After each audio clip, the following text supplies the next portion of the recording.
លីស៊ីងអ៊ីមានគេឈ្មោះល្បីល្បាញតាំងពីអាយុ18ឆ្នាំបានបង្រួបបង្រួមពិភពគុណដ៏ច្របូកច្របល់ខ្លាចជាមេដឹកនាំសម្ព័ន្ធក្បាច់គុណបង្កើតប៉ាស៊ីគូខ្លាចជាអ្នកខ្លាំងលេខ1ក្នុងលោកប៉ុន្តែក៏នាំមកនៅការលំបាកក្រោយល្បីឈ្មោះកម្ពុជាអ្នកក្លាហានក្នុងលោកបានមកប្រកួតប្រជែងជាបន្តបន្ទាប់ Defyson នៃសម្ព័ន្ធជីនយាននីកាយបិសាចដើម្បីប្រកួតជាមួយលីស៊ីងអ៊ីមិនស្ទាក់ស្ទើរក្នុងការប្រើល្បិចសម្រាប់សិស្សច្បងរបស់គេសានគូប៉ាវគ្រាន់តែដើម្បីអូសទាញលីស៊ីងអ៊ីមកប្រយុទ្ធដណ្ដើមទាំងហ៊ីវអ្នកខ្លាំងលេខ1ក្នុងលោកដើម្បីសងសឹកឲ្យសិស្សច្បងសានគូប៉ាវលីស៊ីងអ៊ីបានមកតែម្នាក់ឯងស្ទាក់ទុករបស់ Defyson ទាំងសងខាងសុទ្ធតែជាអ្នកខ្លាំងបំផុតក្នុងលោកម្នាក់ជាអ្នកខ្លាំងបំផុតខាងធម៌ត្រង់ម្នាក់ទៀតជាអ្នកខ្លាំងបំផុតខាងផ្លូវងើការប្រយុទ្ធគ្នារវាងពួកគេទាំងពីរមិនអាចជៀសវាងបានឡើយតើសាកសពសិស្សច្បងខ្ញុំសានគូប៉ាវណែណាចង់ដឹងមែនទេឈ្នះខ្ញុំសិនទៅចាំនិយាយអ្នកទាំងពីរបានបញ្ចេញសមត្ថភាពទាំងអស់លីស៊ីងអ៊ីចង់ឈ្នះគេគ្រាន់តែចង់សួររកដំណឹងសាកសពសិស្សច្បង Defyson ចង់ឈ្នះគេគឺដើម្បីគេឈ្មោះលេខ1ក្នុងលោកអ្នកទាំងពីរបានបញ្ចេញកម្លាំងទាំងអស់ប្រយុទ្ធគ្នាតាំងពីលើដីដល់លើមេឃហើយពីលើមេឃចុះមកលើផ្ទៃសមុទ្រសមត្ថភាពរបស់អ្នកទាំងពីរមិនចាញ់គ្នាប៉ុន្មានទេកម្លាំងធាតុក្នុងដ៏ខ្លាំងក្លាបានវាយកំទេចរាល់វត្ថុជុំវិញខ្លួនឲ្យខ្ទាតចេញអ្នកទាំងពីរបានប្រយុទ្ធគ្នាយ៉ាងសាហាវនៅលើសមុទ្រអស់រយៈពេល3ថ្ងៃ3យប់រហូតដល់ជាតិពុលក្នុងខ្លួនលីស៊ីងអ៊ីរើឡើងឆ្លៀតឱកាសនេះ Defyson បានវាយមួយក្បាច់យ៉ាងពេញទំហឹងចាក់ទម្លុះស្មារបស់លីស៊ីងអ៊ីរំពេចនោះផ្ទៃសមុទ្រមានភ្លេចបន្ទោនិងផ្គរលាន់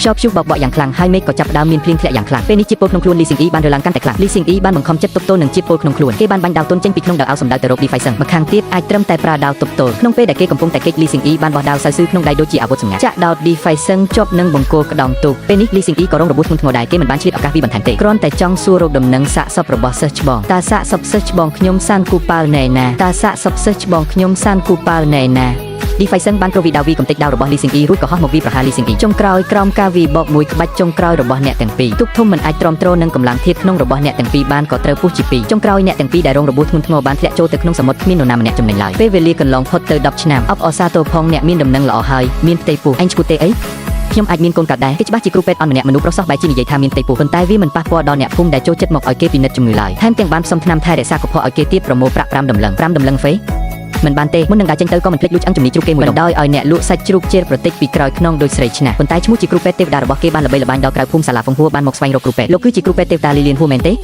មិនមែនទេលោកគ្រូពេទ្យលីលោកត្រឡប់មកវិញហើយមិននឹកស្មានថាត្រូវគេហែកកេតលឿនយ៉ាងនេះសោះសាឡាហ្វុងហួរមកទីនេះដើម្បីសុំឲ្យលីលៀនហួរជួយសង្គ្រោះមនុស្សស្លាប់ម្នាក់លីលៀនហួរគ្រាន់តែមើលមួយផ្លែតក៏ប្រាប់ឲ្យពួកគេយកសាកសពទៅបូជាភ្លាមនិយាយរួចគេក៏ចង់ចាក់ចេញព្រោះការយកមនុស្សស្លាប់មកឲ្យគ្រូពេទ្យព្យាបាលច្បាស់ជាមានបំណងមករកគឹងហើយអស់រយៈពេលប្រហែលថ្ងៃលីលៀនហួរដែលត្រូវគេចាប់ខ្លួនបើមិនប្រើការចាប់ឆ្នោតដើម្បីសម្រេចការមើលជំងឺទេគឺឲ្យឆ្កែពណ៌លឿងដែលតាមគេ10ឆ្នាំជួយចាប់ឆ្នោតហើយឆ្នោតដែលចាប់បានសុទ្ធតែជាឆ្នោតមិនល្អរាល់ថ្ងៃសុទ្ធតែចាប់បានឆ្នោតមិនល្អធ្វើឲ្យមនុស្សនៃសាឡាហ្វុងហួរអស់ការអត់ធ្មត់រៀបនឹងកំទេចដែលចាប់ជីបចររបស់គេលីលៀនហួរក្រឡេកភ្នែកឃើញស្លាកបញ្ជាសាឡាបៃឈួននៅលើចង្កេះរបស់ហ្វាងទូពីងទើបឆ្លៀតឱកាសដេកទៅលើទៅរបស់ហ្វាងទូពីងឃើញមនុស្សច្រើនជួបគ្នាធ្វើបាបមនុស្សម្នាក់ក៏ចេញមកវាប្រហារជាមួយមនុស្សសាឡាហ្វុងហួរភ្លាមមិនយូរប៉ុន្មានមនុស្សរបស់សាឡាហ្វុងហួរមិនសមម្នាក់ណាអាចឈរនិយាយបានឡើយសូម្បីតែអ្នកគ្រប់គ្រងក៏ត្រូវហ្វាងទូពីងជន់ពីលើមិនហ៊ានកម្រើកអាងោកឯងមានប្រភពមកពីណាហ៊ានមកចេះដឹងរឿងសាឡាហ្វុងហួរចង់ដឹងខ្ញុំជានរណាអីសាឡាបៃឈួន